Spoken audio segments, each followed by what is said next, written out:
Hey everyone, in this video, I am going to show you a way that you could make a lot, and I emphasize the word lot, of money this year when you go out sourcing simply by changing one way in which you think. So let me first lay out several common scenarios in which this problem presents itself, and then we'll get into what the simple solution is. So number one, let's take a scenario where you go out to, let's say it's just one sale that you're going to for the day, and it's a big sale. Maybe it's a really big garage sale, or it's a big estate sale, or it's a rummage sale, or maybe you're going to the flea market that day, but it's just one place you're going to, and there's a bunch of things that you see during the day that you pick up. But then there's that one item, that's just priced too high for you.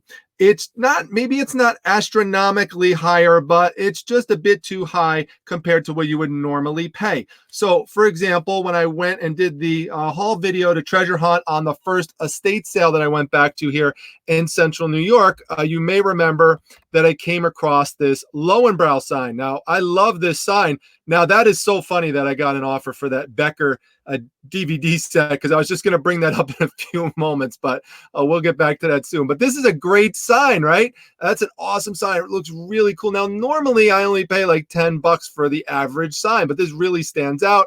It's got hanging chains and everything. You can see I already have it listed. It's listed up for $100. Now, I want the sign, but I don't really want to pay $25 for it. So what will often happen in a scenario like this is someone will just say, all right, they'll have a little bit of sticker shock and they'll walk away. Maybe they'll try to negotiate, but they can't get the person down to a level that they're comfortable with. And so they just leave the sign behind and they pick up a bunch of other things. Okay, so that's scenario number one. Now, scenario number two is that somebody goes to a sale, and instead of seeing lots of things that they want there, they really just zero in on one piece that they really like. But again, it's priced a bit too high. Now, something like that happened at the garage sale treasure hunt video that I just showed you, and that had to do with these chaps. If you remember, I really only wanted to pay like $5 for the chaps. Now, I might be able to get maybe 75 to $100 on it, maybe a little less, who knows? You just never know. They go for over $100 new. Now, the person wanted $12 for them, but there wasn't initially anything else that I saw there. So what do? Do I just walk away, my tail between my legs? She didn't really want to negotiate down. I'm at 5, she's at 12. A lot of people walk away in that situation. Okay, now the Becker DVD set that you just saw the offer came up for, I've got that right here.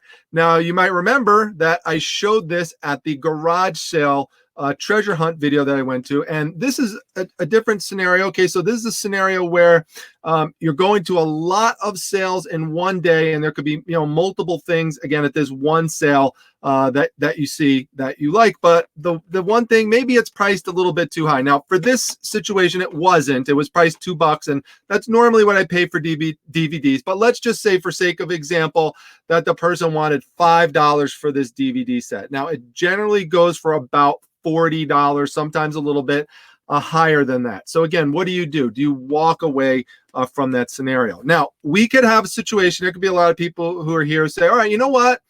I don't really have that problem. I'm willing to pay up a little bit for the item. Okay, so let's say the scenario number 4, you pay up for the item. Let's say you pay to $12 on the chaps. Maybe you get the person down to 10. You pay $25 for the Lowenbrow sign.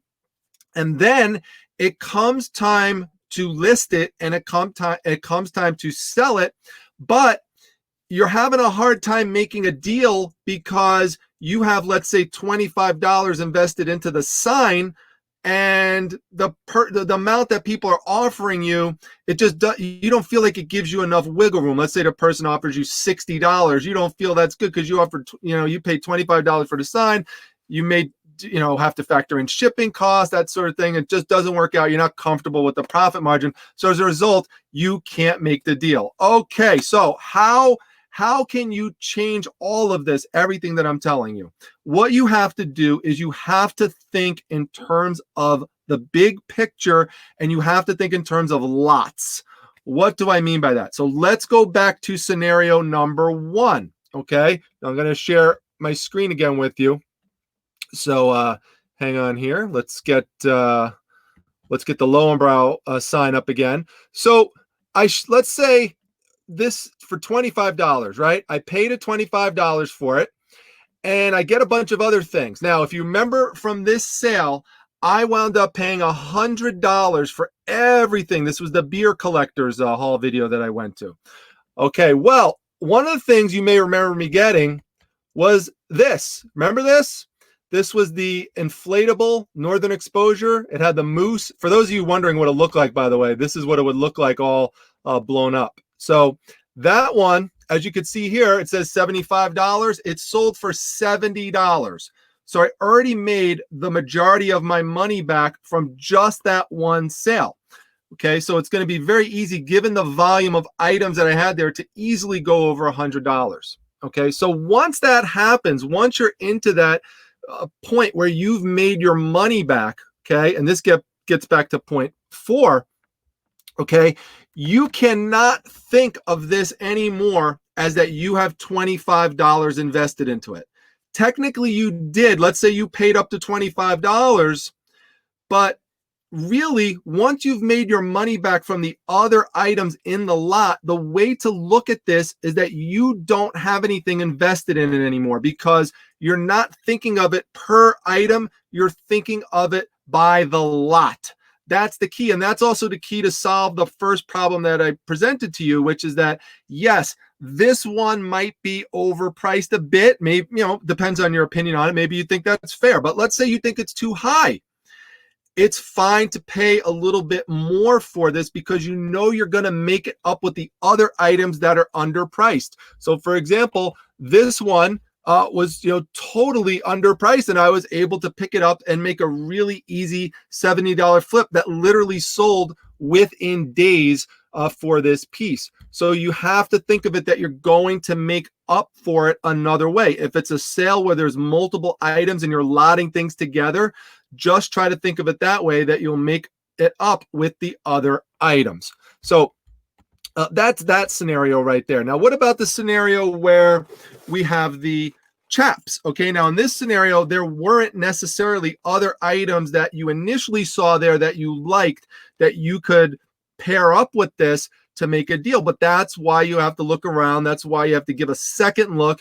You have to really educate yourself, know what items are that sell, what items don't sell, watch a lot of videos, do a lot of reading, and sometimes you pick up things on a second pass. And when I did that at that sale, I found a Red Dead Redemption t-shirt that I could probably sell for between $10 and $20. So what I did is I took that shirt, I paired it with this, and instead of paying $12, I paid $10. So she felt happy. She sees me as going up $5. She didn't associate really any value to the shirt, so she was fine to make that deal. So once I sell that shirt, that goes, let's say, for $10, $20, I've made all my money back. Now the way you could actually look at this is you have zero cost of goods into this piece, whereas if you originally would have purchased it for $5 and that's the only thing you bought, you would have $5 cost of goods in it. So you have to forget the cost of goods. If you bought this and the shirt, you can't think of it, once you've made all your profit back from the shirt, you can't just split it in half and say, all right, now I had $5 into the shirt and I have $5 into this still. You can't think of it that way. Once you make all your money back, that's it. Everything just is a clean slate, and the rest of it is all profit. Similar with this situation. Let's say you said, you know what, I know I could easily make $40 on it. Yeah, I normally pay $2, but I'll pay the $5.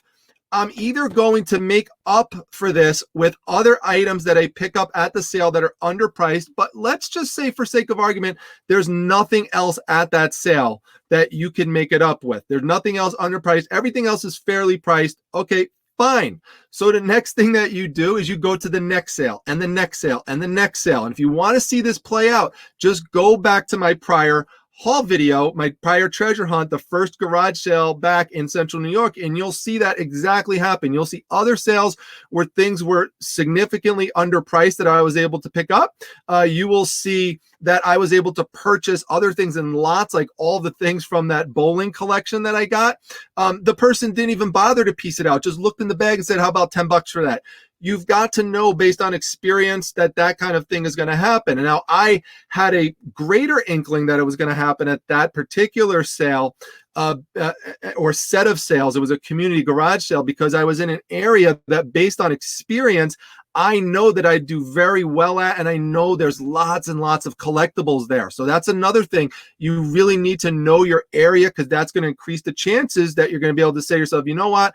I'll make up for it on the back end over here somehow. What's another way you can make up for it? Remember, I found that free heat gun that was just at the end of the sale. So community garage sale, stick around towards the end or go home, come back at the end. I do this all the time. All the stuff that doesn't sell, a lot of people leave it out at the end of their driveways, and there's so many treasures that you can find there. I do that all the time. So remember, I found like a $35 heat gun. So, okay, so fine. I paid up, let's just say I paid up an extra $3 for this. Who cares? I just made up for it with the heat gun. Now, yes, ideally, if you can negotiate it and you can get the person down to $2 or $3, something closer, of course you want to try negotiation. But what I'm talking about are situations in which you try to negotiate, you can't negotiate, the person is not willing to go below a certain number, then you've got to try to make it up these other ways. And then once you acquire it and you've got your money back with those other items that you've lotted things with, then there you go. The rest of it's just profit. So with something like a community garage sale, I think of all of those garage sales that I go through the whole day, all of that whole entire day, everything I purchase is one big lot. I don't look at them as separate sales, separate transactions, even though they technically are. I look at it holistically as one big piece. So if you do that, if you just change your mindset in doing that this time of year, when you go out, everyone's starting to go out to garage sales again, do that, and you will have a totally new perspective on things, and it's going to change the way that you approach sourcing. It's also going to change the way that you negotiate with people because, you know, someone offers you, for example, now let's say $60, $70 on that Lowenbrow sign that I showed you that I have up for $100. Well, now you might be much more willing to take it because you've already made your money back and you're not looking at it as if, well, I still have $25 invested in it. That goes out the window with this approach, this change of perspective. So I hope that you enjoyed this. I did touch on this during the garage sale treasure hunt video. A lot of people responded to it and liked it. So I said, you know what? Let me bring this out and expand on it a bit for its own separate video because I think it could help a lot of people, especially people who might have missed that part of the video. So if you liked it, make sure you hit the like button, give it a big thumbs up, make sure you subscribe to the channel, and do not miss, talk about expanding your knowledge and learning about different things. Do not miss my live show Wednesday night, 9 p.m. Eastern Standard Time. I am going to be interviewing an award-winning fine jewelry designer, Jill Marrow. She has her own YouTube channel. I mean, she is just amazing. She knows so much about jewelry. And if this is an area where you want to get into and it could be very, very lucrative, come by. Don't worry if you don't know about jewelry. That's the whole point. It's to teach people about stuff they don't know about. That's how you learn. That's how you could find things. That's why I'm going out and I'm finding things like Afghans and quilts and blankets and stuff that I traditionally didn't pick up. I do this every year. I pick up new niches all the time. No one knows everything. You have to keep looking, just keep growing, and that's the way that you will you'll really succeed in your reselling business. So again, hope this all helps everybody, and I'll see you back in the next video, and hopefully see you all tomorrow night. All right, everyone, take care.